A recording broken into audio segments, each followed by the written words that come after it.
Hello and welcome to Tap That MTG, the show where we tell you everything we know about Magic the Gathering that's probably wrong but fun to talk about. I'm Leslie. And I'm Shauna. And today we are bringing you another pre-con deep dive into the March of the Machine Commander decks. There was 5 of them that came out. We've been working tirelessly for these for you, but She we love has. doing it. In this video, we're going to break down all the cards in the deck, talk a little bit about how we think you should use the deck wisely, and if you wait until the end, we will offer you some tweaks and suggestions to maybe make this deck a little bit better. But first, Sean's going to tell you what the deck is that we're talking about and all about our commander. All right. Well, this deck is called Tinker Time. This is a fun little artifact style deck. It's a little bit, well, it is a lot different than any other artifact deck that you've maybe seen before. This one is about making artifact tokens, which is kind of strange, and you don't even realize how many different kinds of artifact tokens there are, but there are a lot. So we're going to talk about that as we go through. So we have our little commander here, which is Gimbal, the Gremlin Prodigy. He says that artifact creatures you control have trample. And at the beginning of your end step, you get to create a 0/0 red Gremlin artifact creature token. Put X/1/1 counters on it, where X is the number of differently named artifact tokens you control. So it'll be interesting. It'll have one for sure because it's itself. But yeah, so it has to be differently named artifact tokens. So you're going to see some interesting stuff. It also has Rashmi and Ragavan as a secondary commander. Everybody loves that little monkey. He's a 2/4. For whenever you cast your first spell during each of your turns, exile the top card of target opponent's library and create a treasure token. So there's another token type right there. Then you may cast the exiled card without paying its mana cost. If it's a spell with mana value less than the number of artifacts you control, that's when you get to cast it for free. If you don't cast it this way, you may cast it this turn. Mm-hmm. So yeah, so stealing their stuff is the other thing. So kind of a little bit of piratey theme here with our little thieving little monkey. So It's interesting because a lot of times when you have the 2 different options for commanders, they're very similar. They have similar themes, but these have very different themes. yeah. And I like that it's taking us back to Kaladesh a little bit, which I love. That's where I I loved, yeah. first fell in love with magic, was on Kaladesh. So We always remember our first love. yeah, that's right. So Leslie's going to give us a little bit of breakdown of the deck. I sure am. So we have some stats for you.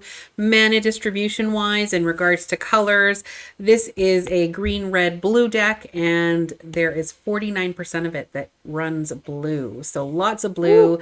And that's because that's what artifacts love. However, we do have 19% green and 32% red. So we have some ramp stuff in there as well as some removal stuff in there. All around, it's a very good color combination and weighted properly. Mana curve wise, this again is a little bit on the higher side than the other decks. It's 3.79 average mana cost. So a lot more in the 4, 5, 6, 7, and 8 mana cost than in some of the other decks. We do still see our largest category in the 3 converted mana cost, which is always good to see. We have around 19. And if you look at our creatures, they sit between the 3 and the 4. A lot of this deck is not necessarily creature heavy. We have a lot, of course, artifacts, and then instants and sorceries to give you different types of tokens, which is going to help your commander. Because, of course, we're talking about this as if you use the commander that comes with it. As far as card distribution goes, we have 38 lands in this. It does say 39%. It does say 38%. 39% of it is spells and 23% of it is creatures. So that's good to see. So we're going to break this deck down for you in sections. Shauna, why don't you tell them about the sections and why we use them? Yeah. So we have a little deck building formula that we follow pretty well. It's been successful for us as far as building commander decks goes.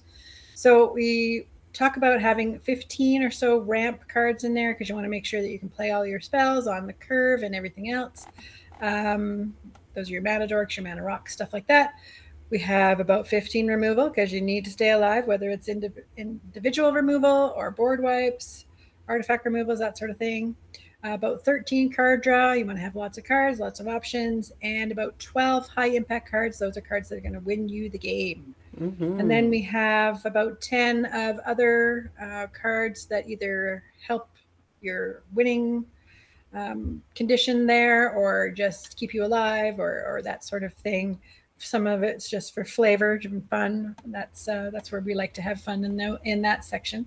And then about 34 lands. So Wizards always gives us a few extra lands and tends to follow this formula most of the time. But we'll see how this deck fares against that formula that we follow. We should call the other section the Underwire section because it offers support. Yeah, we know what that's like. Anyways, our first section is ramp and mana generators. As Shauna mentioned, our formula calls for 15, and this deck has 15, which is good to see. Lots of ramp. Gilded Goose is our first one. For one, it's a nice little 0/2 with flying. It can attack if you want it to. You may be able to give it counters, but really what it's for is to tap it for 2 and create these little food tokens. And then you can sacrifice a food token to add 1 mana of any color. So it does do ramp, but I will mention, if we think back to our commander, we get little 1/1 counters based on the different types of artifact tokens that we have, and a food token is one of those tokens. So it's a mana generator that offers you some benefit to your deck. Tireless Provisioner. It's a 3/2 for 2 and a green, and it is a little elf scout that has landfall. Whenever a land enters the battlefield under your control, create a food token or treasure token. So you've got 2 different kinds of tokens from this guy whenever a land comes in, which is really nice. Yep. And Brass's Bounty will give you some treasure tokens. For each land you control, create a treasure token, which of course then can be used for mana, or you can just grab the benefit of a treasure token. I would recommend that as you're gathering these tokens, try to keep at least one of those on the battlefield at all times so that it counts towards your token types. Yeah, and they have to be different types, so keep that in mind. And then we have Path of the Animist. So this is a sorcery for 3 and a green that has search your library for up to 2 basic land cards, put them on the battlefield tapped. And then it has this Will of the Planeswalkers. So we've seen these cards in these commander decks because these 5 commander decks have brought back a fun little part of the commander games called Planes Chase. And so these decks also come with a separate deck that have these planes and a chaos die, and a planar die, sorry, and you use those to kind of affect the game in weird different ways. And so this one has Will of the Planeswalkers. And so starting with you, each player votes for Planeswalk or Chaos. If a Planeswalk gets more votes, then you Planeswalk. If Chaos gets more votes, or the vote is tied, Chaos ensues. So Planeswalk means you change whatever card happens to be up for the planes. The Chaos, each card has a little Chaos trigger thing there, and it's usually something chaotic, obviously. So each of these decks comes with a different planes chase or whatever planes deck. You have to collect. It's called a Planear deck. Planear deck. Thank you. Planear deck. So that is one of the cards that can let you do that, or you can also on your turn you can roll the dice once for free and then cost 1 more for each time after that. So we have one here that's an example, Isle of Vesuvia, which is on the Dominaria plane. So you can see that so when it's out, whenever a non-token creature enters the battlefield, its controller creates a token that's a copy of that creature. So that might be really useful for you with these artifacts. You want token artifacts. And then the Chaos, which is that strange little symbol there. Whenever chaos ensues, destroy target creature and all other creatures with the same name as that creature. I told you it was chaotic. So that's an example of a planar deck card. Yes, and each of these decks comes with 10 different planes. And just a little caveat, you don't have to play with the plane of your deck. Yes. It is something that you're going to want to ask the people that you're playing with first if they want to play with it. You certainly don't have to, but it is a fun way to add a little bit of zest to your Yeah, game. exactly. We do have Arcane Signet and Soul Ring in this deck. Arcane Signet will tap for 1 mana of any color in your commander's color identity, and Soul Ring will tap for 2 colorless. Both are very much commander staples, so it's nice to see them. Mm-hmm. This deck also comes with the Gruul Signet, the Izzet Signet, and the Simic Signet. So those are those special 2-color combinations. The Gruul is for red and green, Izzet is for blue and red, and Simic is for green and blue. So those really helpful in a deck like this, and their artifacts. Yeah, and then we have Fractured Power Stone and Ichor Elixir. Both of them have to do with the plane of your deck. They can both tap for colorless mana if you want them to, or you can use them to roll the plane of your die. So, Fractured Power Stone, you can just tap it to roll, and you can activate it as a sorcery, so then you don't have to necessarily pay for that roll. If you would roll 1 or more Planar die, instead you could roll 2 Planar die and ignore one of them, so you get to choose which one you want to use. Maybe you want the plane to change, maybe you don't want the plane to change. Ultimately, if you're rolling the dice, you want something to happen. So otherwise, why roll it? Yeah, exactly. Replicating Ring, this could come in really useful, especially in this kind of deck, because it's a snow artifact that taps for mana. But at the beginning of your upkeep, you get to put a night counter on the Replicating Ring. And then if it has 8 or more night counters on it, remove all of them and create 8 colorless snow artifact tokens that can tap for mana as well. So it's got quite a bit of mana ramp potential there, but also, it's yet another artifact token that you can count towards your total. Yep. Skyclave Relic is a little indestructible artifact. It has a kicker 3, which you're going to want to use because when you pay 6, it enters the battlefield with 2 tapped tokens that are copies of Skyclave Relic. So the first one is not a token, but the next 2 are tokens. And so again, just number 1, you get 2 more tokens that add 1 mana of any color, as well as you get another type of artifact token. Yeah.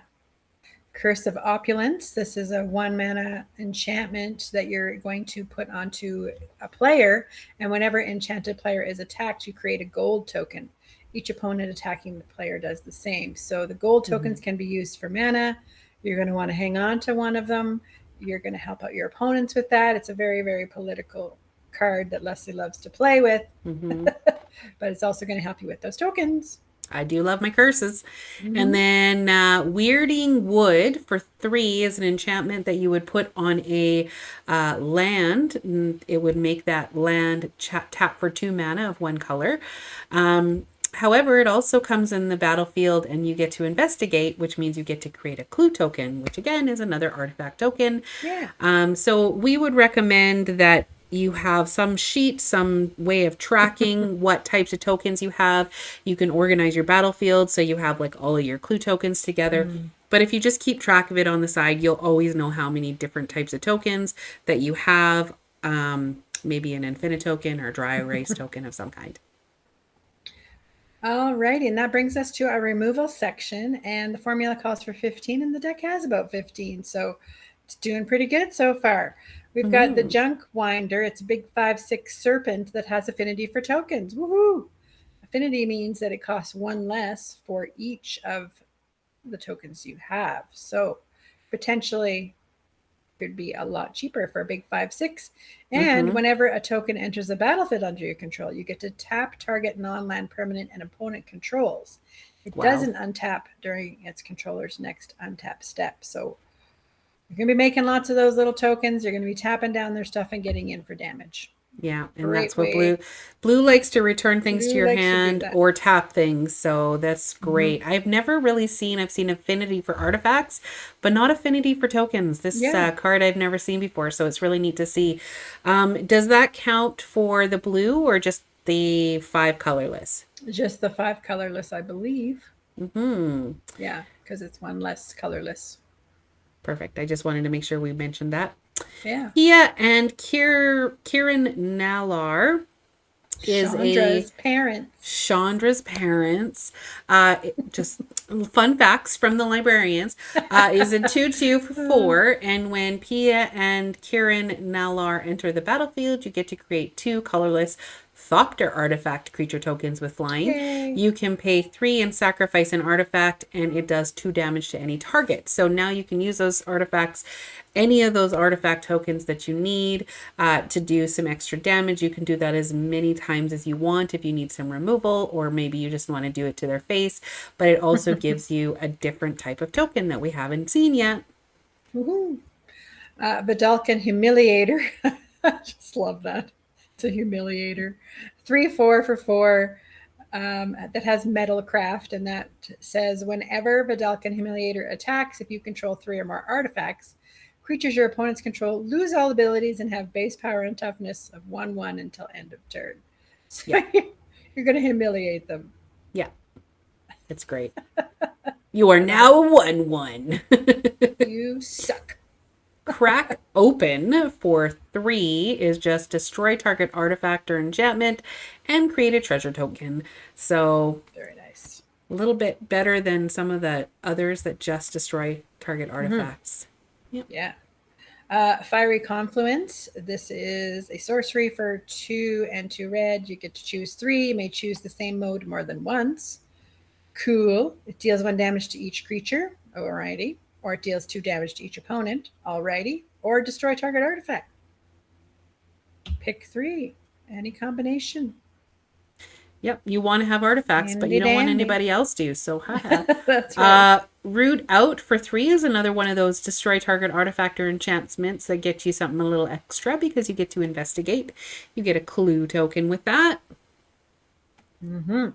You And always get to then describe this one. I do. I just love to hate Chaos Warp, actually. It's a very annoying card. It's instant speed that lets the owner of target permanent shuffles it into their library, then reveals the top card of their library. If it's a permanent card, they put it onto the battlefield. So it is pretty risky to do unless you know what's on the top of their deck. But yeah, I don't know. It's a scary card. It is. And then we have Perplexing Test for 5. It's going to allow you to choose 1. It's instant speed, which is always great. You can return all creature tokens to their owner's hands, or you can return all non-token creatures to their owner's hands. Now, you're probably going to choose the second one. I mean, you do what you need to do during the game, of course, but this one is in there to get rid of everything that's not a token. That will count for yours. That's why I mentioned that. Yeah, you gotta be careful. Timing is everything.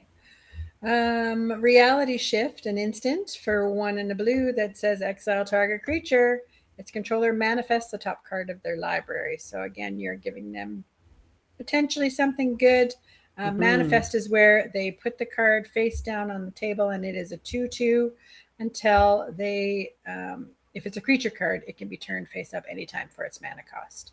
So it does let them put it out on the battlefield as a 2/2, but if it's a creature, they can play it. Is a manifest token an artifact token? Possibly. You're going to look for that while I explain this next one? All right. Spell Swindle for 5 is an instant. It's a nice little counter spell, which is, again, a nice way that blue removes things from the stack. You also get to create X creature tokens, where X is that spell's mana value. So you get some nice value out of that, which will get you back the mana that you spent to even cast this spell. It's a good little counter. You just did Spell Swindle, right? I did. All right. So we are on Struggle to Survive, basically. These are fun little cards that you play one side. So the Struggle side first, for 2 and a red, it's an instant, deals damage to target creature equal to the number of lands you control. Handy dandy. And then the reason the card's on its side is you have it turned sideways in your graveyard because it's exiled. You're going to play it as a sorcery. You get to cast it from your graveyard, and each player shuffles their graveyard into their library, and then this card is exiled. So not this one, it is exiled. You can set it there sideways and know that it's there until it's gone. Till you need it. Vampire's Vengeance for 3 is an instant. It deals 2 damage to each non-vampire creature, and then you get to create a blood token. It is an artifact, the blood token, and it has tap 1 to discard a card, sacrifice this artifact back to draw a card. So gets you some card draw, but really it's in there because why? It gets you another artifact type. That's right. Spine of Ishsa. For 7, it's a artifact, and when it enters the battlefield, destroy target permanent, kind of like a meteor golem. And when it is put into a graveyard from the battlefield, you get to return it to its owner's hand. Nice. Always the threat. Yeah. That should be its flavor text, or for sure. Yeah. Why does it have that? I don't know. Not enough room. We weren't the writers. They need to hire us. Gira per Aether Grid is a little enchantment, sits on the battlefield, and then you get to tap 2 untapped artifacts you control, and it deals 1 damage to any target. You can do that as many times as you want. If you have 20 artifacts, you can tap all of them and do 10 damage to any target, including someone's face. Imprisoned in the Moon. I have always loved the art on this card. It is for 2 and a blue enchantment aura that you can enchant a creature, land, or planeswalker. And the enchanted permanent is a colorless land with add colorless mana and loses all other card types and abilities. So it is a great, great card to get rid of something that is really causing you problems. Just put that on it. Yeah. Yep. And now we're on to our card draw and tutor section. These are things that allow you to ruffle through your deck or just straight out draw cards. We recommend you have 13. This deck only has 8. There were a couple in the mana generators as well as in the removal that allowed you to draw cards as well. So that might help you out. So it's not too bad, but you might want to think about putting some card draw in here. Cutthroat Negotiator is the first one. It's 4 mana cost for a 4/3. It has Parlay, which means it's just a keyword ability, means whenever Cutthroat Negotiator attacks, each player reveals the top of card of their library for each non-land card revealed. This way you create a tapped treasure token, then each player draws a card. So basically you get to see, you have some knowledge of what they're drawing, you get some treasure tokens, and they get to draw a card, so including yourself. So it's kind of nice. I think most people don't mind that you're looking at that card if they get to draw it. So yeah. Shimmer Dragon be really, really good in this deck. I think 5/6 flyer for 6, and as long as you control 4 or more artifacts, this has hexproof. So it's gonna be hard to get rid of, and you can tap 2 untapped artifacts, doesn't matter what they are, to draw a card. Yeah, and as many times as you can possibly do it. So very awesome. Tireless Tracker. Whenever a land enters the battlefield under your control, you get to investigate, create a little clue token. So you're going to get lots of clue tokens, which then you can sacrifice to draw cards. And whenever you sacrifice a clue, you get to put a 1/1 counter on Tireless Tracker. So he's going to get bigger. Reverse Engineer. Good Kaladesh card for 3 and 2 blue. Sorcery that says improvise. So improvise means that you can tap your artifacts to pay for the colorless mana in this one, and you get to draw 3 cards. So that could be really good. 2 blue mana for drawing 3 cards. And then Thoughtcast for 5, which isn't going to cost you 5 because it has affinity for artifacts. We talked about affinity for tokens. This is the same thing, except it's going to cost you 1 colorless less for each artifact you control. So the likelihood is it's just going to cost you 1 for 2 cards. Yeah. Then Stroke of Genius. It is for X and 2 blue, an instant that target player draws X cards. Thopter Spy Network for 4 is an enchantment, sits on the battlefield, and at the beginning of your upkeep, if you control an artifact, you get to create a 1/1 colorless Thopter artifact creature token with flying. Whenever one or more artifact creatures you control deals combat damage to a player, draw a card. So it's one or more, which means that only happens once. It doesn't matter if 4 hit or 1 hits.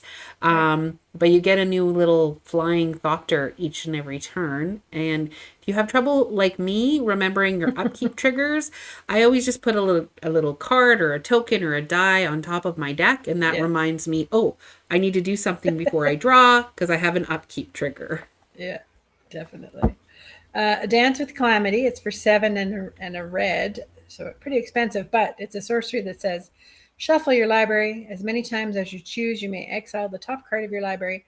If the total mana value of the cards exiled this way is 13 or less, you may cast any number of spells from among those cards without paying their mana cost. So you could get some pretty good stuff out with this card. It's pretty awesome. And our next section is one of our favorite sections, but we were a little disappointed in this deck because high impact, you should have around 12, but this deck, in our opinion, only has around 6 high impact cards. So we're going to talk about those. Again, there are some other, like Shimmer Dragon is a 5/6 flyer that gives you benefits. It's more in the draw section, but it could fit into high impact too. So there are a few like that could be in other sections. But this one is a Everquill Phoenix for 4. It's a 4/4. It has Mutate, which I'll get to in a second. But let's say you just cast it.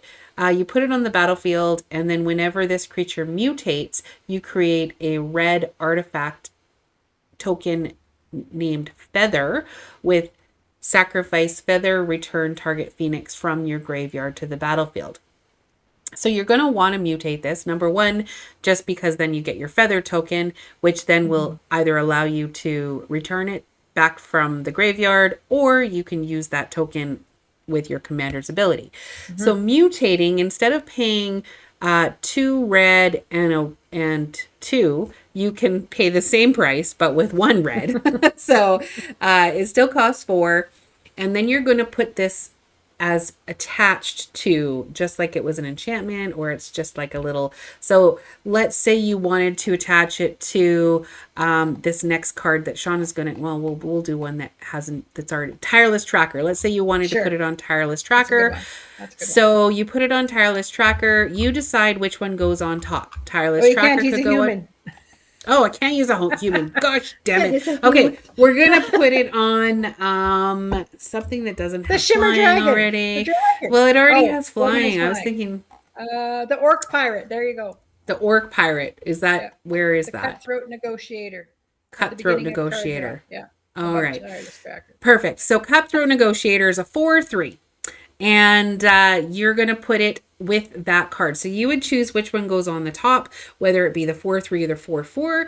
And then it has all the abilities that Cutthroat has, as well as these abilities, flying, and whenever this creature mutates, create. Because you've mutated it, you're going to create the Feather. I would probably put the 4/4 on top, just because then its power and toughness are there. So now it is a 4/4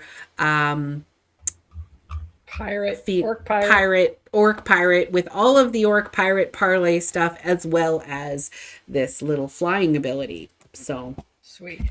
Mutate is fun. I really like Mutate from Ikoria, and I hope they bring back more Mutate stuff. I hope so too.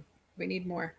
Yeah. Hellkite Igniter. It is a dragon that's a 5/5 for 7. It has flying and haste, which is really sweet. And you can pay 1 in a red to give it +X+0 until end of turn, where X is the number of artifacts you control. Woo! Woo! Game winner, hopefully. That's a really good fire breathing in this deck.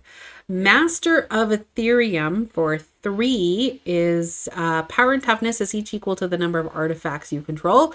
You're going to have lots, and then other artifact creatures you control get +1/+1. So it buffs everything else up, and it's really big itself. So that's pretty cool. It doesn't have flying, though. It looks like it should have flying, but it doesn't. Yeah. This Sandstep War Riders, I think, was made specifically for this deck. It's a 4/4 for 4 with trample. At the beginning of combat on your turn, bolster X, where X is the number of differently named artifact tokens you control. So you get to, with bolster is you get to choose a creature with the least toughness among creatures you control and put X +1/+1 counters on it. Mm-hmm. Woo.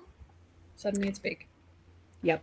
And then Sharding Sphinx with is a 6 mana cost 4/4. However, it has flying.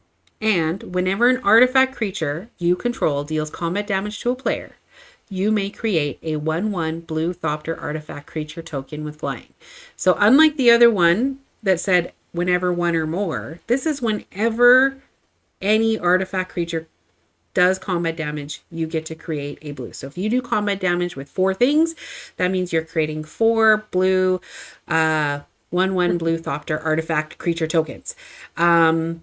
It's interesting too because some of them are 1/1 colorless Thopter artifact creature tokens, and these ones are specifically called 1/1 blue Thopter artifact creature tokens. So they do have a different name, so I believe they count as something different. We will correct ourselves if that is wrong in our thing when we in post. We'll correct it in post if we're wrong. Okay. Anyways, I will also note that this itself is an artifact creature. So keep in that middle line there. That'll tell you what type of creature it is. So those are artifact creatures as well. It doesn't just have to be a token to be an artifact creature. Nice. Combine Chrysalis is going to help you do that for a green and a blue. It says creature tokens you control have flying. Mm-hmm. So yeah, make all those little creatures fly. And you can pay 4 and sacrifice a token, who cares what, and create a 4/4 green beast creature token. Activate only as a sorcery. So this isn't an artifact token, but it's a 4/4 beast. Mm-hmm. So, and it's a creature token, which means it's a 4/4 flying beast. You just need something that says all tokens you control are artifacts in addition to their other types. Yeah. Then you're fine. You can do any tokens. Then you're fine. Yeah. I wonder if that card exists. Anyways, we're on to our next section. So this is where a lot of the stuff got put that might have been, in Wizards' opinion, high impact, but we thought was more just support. A little bit conditional. A little bit conditional. So these are our support cards. They're going to help you win the game or support your deck. Our formula calls for 10 and this deck has 16. The first one is a Planeswalker, Shalai, Sublime, Artificer. Again, she appeared in Kaladesh and we love her for 3. She's a 5 loyalty Planeswalker. She has a static ability that whenever you cast a non-creature spell, create a 1/1 colorless servo artifact creature token. So it's the first time we've heard of servos. I think so. Then you can -2 and have target artifact you control become a copy of another target artifact or creature that you control until the end of turn, except it's an artifact, like a beast might become an artifact, in addition to its other types, which would then make your commander trigger. Mm-hmm. Very good. Academy Manufactor, this is going to help you with that whole token generating thing. It says 1/3, if you would create a clue, food, or treasure token, instead you get to create 1 of each. Jeez. So that's 3 different things right there. That's actually pretty really high impact in this. It's actually conditional because you don't know, but yeah, like you're just going to get 3 different types of tokens every time you create one of those. Oh, it's crazy. Feldon of the Third Path. I have this in a few of my decks and I love him. For 3, he's a 2/3 and he allows you just to pay 2 and tap him to create a token that's a copy of target creature card in your graveyard, except it's an artifact in addition to its other types. It gains haste. So now as a token, it's a artifact token, and it also potentially might be one of those big creatures. You're going to sacrifice it at the next end step, but it will give you what you needed for that turn. And then the little Hedron Detonator, Goblin Artificer, they're getting themselves into trouble in this picture. For 2 and a red, it's a 2/3. Whenever an artifact enters the battlefield under your control, this guy deals 1 damage to target opponent. So all that stuff coming out is going to do some damage. And you can tap it and sacrifice 2 artifacts and exile the top card of your library, and you may play that card this turn. So That's good. There's a lot of tokens. Like, can you imagine if you have this other creature on the battlefield and you go to create a treasure token, but then you're creating a Do the clue and a three. food as well, or 3 treasure Three. tokens, Yeah. and then you get 3 treasure, 3 clue, and 3 food. That's 9 damage to target opponent. I guess so. Conditional though is not high Yeah. impact because you don't know if that's going to You happen. got to get these things to work together. That timing is everything thing I was Yeah. saying at the beginning of the video. Never works the way you want it to. No. Anyway, Pain Distributor. Fun. He looks angry. He needs therapy for 2/3. For 3, it's a 2/3. It does have Menace, which is always fun. Means that it can only be blocked by 2 or more creatures. And whenever a player casts their first spell each turn, they create a treasure token. And whenever an artifact an opponent controls is put into a graveyard from the battlefield, Pain Distributor deals 1 damage to that player. So you're going to give them some treasure. And if they use it, they're going to take some damage for it. Schema Thief. It is a little 3/3 artificer with flying, and whenever it deals combat damage to a player, create a token that's a copy of target artifact that player controls. What? Copy their soul ring. Yeah. I was just going to say, copy their Soul Ring. Oh, just several copies of Soul Ring. Thopter Assembly for 6. If you have 2 Soul Rings, 6 is not a problem. Flying, and it's a 5/5, which actually is pretty good in and of itself. But at the beginning of your upkeep, if you control no Thopters other than Thopter Assembly, then you return Thopter Assembly to its owner's hand and create 5 1/1 colorless Thopter artifact creature tokens with flying. So as your Thopters start dying, it's like, it's okay. Let's return this back to my hand. And then when I cast it again, it's a 5/5 for 6. Flying. So silly. Whirler Rogue. It's a 2/2 for 2 and 2 blue. When it enters the battlefield, create 2 Thopters. And you get to tap 2 untapped artifacts you control, and target creature can't be blocked this turn. Uh-oh. Yep. Workshop Elders. I also really love this card. I hope that Shauna and I are like that. Yeah, it's me. I was gonna say when we're old ladies, but it's probably now. For 7 mana, you get a 4/4. Artifacts you control have flying. Woohoo! At the beginning of combat on your turn, you may have target non-creature artifacts, so your little blood token or your soul ring, or anything you want, become a 0/0 artifact creature token. If you do, you get to put 4 1/1 counters on it. So each turn at the beginning of combat, you're just going to turn one of your little treasure tokens or one of your little blood tokens or clue tokens into a 4/4 with flying. Why not? It's fun. Echo Storm. It's a sorcery for 3 and 2 blue. When you cast the spell, copy it for each time you've cast your commander from the command zone this game. You may choose new targets for the copy, and you get to create a token that's a copy of a target artifact. There you go. Those are some more copies of things that are named differently. Yep. Rise and Shine. It's a Freaky. book. There's a book in it for 2. You get a sorcery. Target non-creature artifact you control becomes a 0/0 artifact. You get to put 4 1/1 counters on each artifact that became a creature this way. And then it also has Overload. So the first time it's only going to create 1, but Overload, which means that you can cast it for its Overload cost instead, which is 6. If you do, you change the target in text to each. So target non-creature artifact you control instead is each artifact creature you control becomes a 4/4. That's, again, it's conditional because you might not have any of that stuff on the battlefield. Exactly. But if this works right, it's also potentially game winning to have all of a sudden all these treasure tokens or whatever just turn into 4/4s. Yeah. Saheeli's Artistry for 4 and 2 blue. It's a sorcery that says choose one or both. Create a token that's a copy of target artifact. It's a copy of target creature, except it's an artifact in addition to its other types. Getting more artifact tokens out there. It's rude. All right, and Masterful Replication for 6. Choose one, create 2/3/3 colorless Golem artifact creature tokens, Mhm. or choose target artifact you control, and each other artifact you control becomes a copy of that artifact until the end of turn. So remember that artifact creature that I pointed out to you earlier that was like a 5/5 or a 6/6? Yeah, It's an artifact, so you can make them become copies of that. that's funny. Oh, Bloodforged Battle Axe for 1. It's a little equipment that says equipped creature gets +2/+0. Whenever equipped creature deals combat damage to a player, create a token that's a copy of the battle axe. Mm-hmm. And equipped cost is 2. Yep.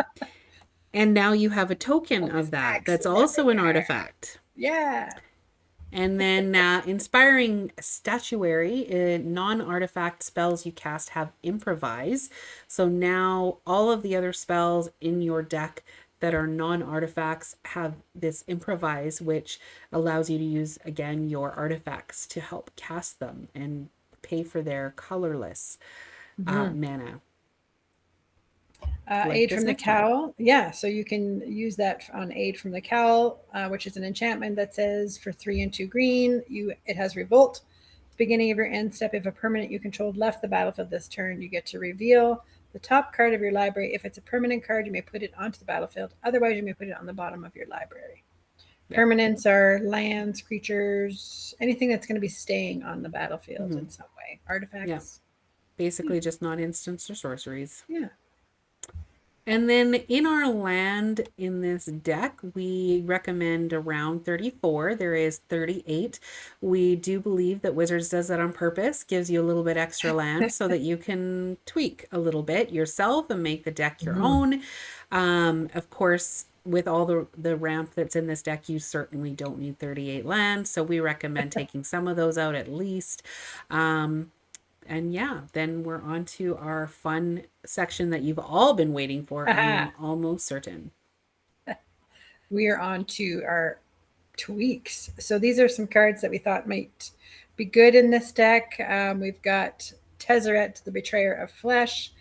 Of course, what's an artifact deck without Tezzy in there? So for 2 and 2 blue, this is a 4 loyalty planeswalker that says his static ability on there is the first activated ability of an artifact you activate each turn costs 2 less to activate. That could be crazy, especially if you've got things like we talked about them in another video. The new things, the incubate Oh, the tokens. incubate tokens. Yep. Yeah, those could be 2 less to activate, which is Mm-hmm. free. Anyway, you've got that, but that's only one time. Oh no, it's not. It's the first second of the artifact you activate each turn. Oh, I guess it's only. I think it's only one time. Yeah, one time per turn. Yeah. His +1 is draw 2 cards and discard 2 cards unless you discard an artifact card. -2 is target artifact becomes an artifact creature. If it isn't a vehicle, it has base power and toughness 4/4. So that's turning your artifacts into creatures, which is fun. And -6 is you get an emblem with whenever an artifact you control becomes tapped, you get to draw a card. There's your card draw fixing right there. Fix the card draw with the Tezzeret. Yeah. The other Tezzeret we recommend is Artifice Master. For 5, he's a 5 loyalty planeswalker. He just will create a colorless Thopter artifact creature token with flying for you. He will also just allow you to draw a card. If you control 3 or more artifacts, you draw 2 cards instead. So again, some card draw help. And then his -9 gets you an emblem that at the beginning of your end step, you get to search your library for a permanent card, put it onto the battlefield, then shuffle your library. So now you're casting your permanent cards for free. So he would be a really good ad for this if you can get him. Definitely. Ancient Stone Idol. I think this is a new card to these commander decks. It would be good in this. It's a 12/12 for 10, an artifact creature golem that has flash, and it costs 1 less to cast for each attacking creature. Yeah. And it has trample. When it dies, you get to create a 6/12 colorless construct artifact creature token with trample. So it's going to make you another token as Yes, well. this one's in the incubate deck. So it That's works with right. this one too. There you go. Yeah.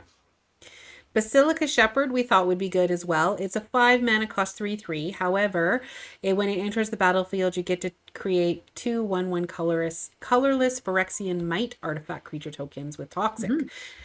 So we were trying to think of ideas of things that will get you other different types of artifact creatures. So the last one got you a 6/12 colorless construct artifact creature token, and this one will get you a Might artifact creature token. Yeah. Brutaclad, the Telcor Engineer, that's another one. If you've got one, you could put that in here. It's a 4/4 artifact creature himself that says creature tokens you control have haste. So that's good in this deck. And at the beginning of combat on your turn, you get to create a 2/1 blue mirror artifact creature token. Then you may choose a token you control, and if you do, each other token you control becomes a copy of that token. What? Yeah. Fun. Yep, and I can never say that. Warhammer, Scarab, Swarm, Canoptek. 1/1 for 4. It has flying, but it also has feeder mandibles. When this guy enters the battlefield, you get to exile target permanent's graveyard, which is some nice graveyard removal for graveyard shenanigans. And then for each artifact or land card exiled this way, you get to create a 1/1 colorless insect artifact creature token with flying. So now we got some insect artifacts. Cool. And Mirror Battlesphere, that's another card that would be good in here. 4/7 for 7. When it enters the battlefield, you create 4 1/1 colorless mirror artifact creature tokens. Whenever it attacks, you may tap X, untap mirror you control. If you do, it gets +X+0 until end of turn and deals X damage to the player or planeswalker it's attacking. That could be fun. Yep. And Conscript Infantry for 3 is a little 3/1 that when it dies, you get to create a 1/1 colorless soldier artifact creature token. We were quite surprised at how many artifact creature tokens there were in cards when we started looking. Exactly. Myriad Construct, it's a 4/4 for 4 with kicker 3. If it was kicked, it enters the battlefield with a +1 counter on it for each non-basic land your opponents control. Ooh. Commander, that's quite a few sometimes. And when it becomes the target of a spell, you get to sacrifice it and create a number of 1/1 colorless construct artifact creature tokens equal to its power. Nice. Yep. Conversion Chamber for 3 is a little artifact that allows you to pay 2, tap it, and exile target artifact card from a graveyard. It could be yours, it could be theirs, and put a charge counter on it. Then you can pay 2 and remove a charge counter to create a 3/3 Golem artifact creature token on the battlefield. Nice. Here's another golem, the Phyrexian Triniform. It's a Phyrexian golem, 9/9 for 9.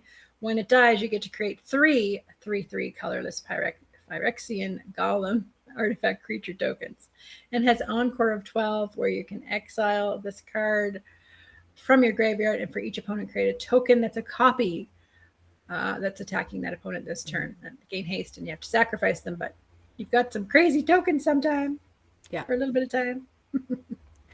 And then we really liked this one, Triplicate Titan for 9. It's a 9/9. Yes, it's pretty expensive, but again, you're going to have treasures and lots of land. So Flying, Vigilance, and Trample. When it dies, you get to create a 3/3 colorless Golem artifact creature token with flying, and a 3/3 colorless Golem artifact creature token with vigilance, as well as one with trample. So those are all still just colorless Golem artifact creatures. The flying, vigilance, and trample are abilities. They don't make it a different type of token. You've got a Dig Site Engineer for 2 and a white. It's a 3/3. Whenever you cast an artifact spell, you may pay 2, and if you do, you get to create a 0/0 colorless construct artifact creature token. With this, creature gets +1 for each artifact you control. What? Crazy. That could be really Doomed fun. Artisan also gets you some different types of tokens for 3. It's a 1/1 sculpture. So sculptures you control can't attack or block. I actually really like this card if you can keep creating sculptures. So at the beginning of your end step, you get to create a colorless sculpture artifact creature token. With this creature's power and toughness is equal to the number of sculptures you control. They can't attack, they can't block. Nope. They're just sitting there. They're just sculptures. Can't do But nothing. every single, at the beginning of your end step, at the end of every one of your turns, you're going to create another one. So first turn, it's a 1/1. Second, you have 2 2/2s, then 3 3/3s, 4 4/4s. When this guy dies, this doomed artisan dies, then He's doomed. your sculptures you control can't attack or block goes away. Yep. So now they can attack and block now that they're big. Yep. Yeah. I just have to try that in this deck. It would be so fun. Yeah. Chrome Host Seedshark for 2 and a blue. It's a 2/4 flyer. Whenever you cast a non-creature spell, you get to incubate X, where X is that spell's mana value. So incubate tokens we have talked about in another video. Go check that one out. They are little artifact, Phyrexian artifacts that have counters on them based on whatever it says. So this one is incubate X, where X is that spell's mana value. So it gets that many counters on it. And you can pay 2 and transform that little artifact token into a creature with that many counters on it. So if you have Tezzeret out, then you don't have to pay for it. Exactly. Yeah. We were thinking incubate would be really good in here. Yeah. Glistening Dawn for 4 is a sorcery. It also had incubate X twice, where X is the number of lands you control. So you're going to get some pretty big incubate tokens. I think that brings us to the end of our tokens. We have a few more suggestions as far as land goes. And I just wanted to say, we don't recommend that you add all of these cards. Yeah. We gave you a lot of options. Yeah. Pick your 2 or 3. Like, you're not going to add all of the incubate. You're going to maybe add 1 or 2 incubate tokens. So pick the stuff that you think you might have fun playing with the most. Yeah, and play the deck first a few times and see if you even need to. Like maybe we're totally out to lunch and you're fine with a number of different things. So who knows? Yeah. And then we were thinking a couple of lands that might help you with that whole theme as well. The Foundry of the Consoles. It can tap for colorless, and you can pay 5 and sacrifice it to create 2 little Thopters. So that might help as well. Just if you have one laying around, want to use it. Yeah. Yeah, and the Gargoyle Castle will get you 3/4 colorless Gargoyle artifact creature token. So it's a little expensive, but they have flying and it's a 3/4. So yeah. So thanks for watching. You've made it this far. Thank you so much for hanging out with us as we've done this, gone through this deck with you. Feel free to talk to us on YouTube or Twitch or Facebook, Twitter, Instagram, all those places. We'd love to hear what you would do to change this deck up or how it does for you just playing it. We'd like to hear about that as well. And so that's it for this time. And we'll see you next time. In the meantime, tap those magic cards and have fun doing it. Bye, guys. Bye, everyone.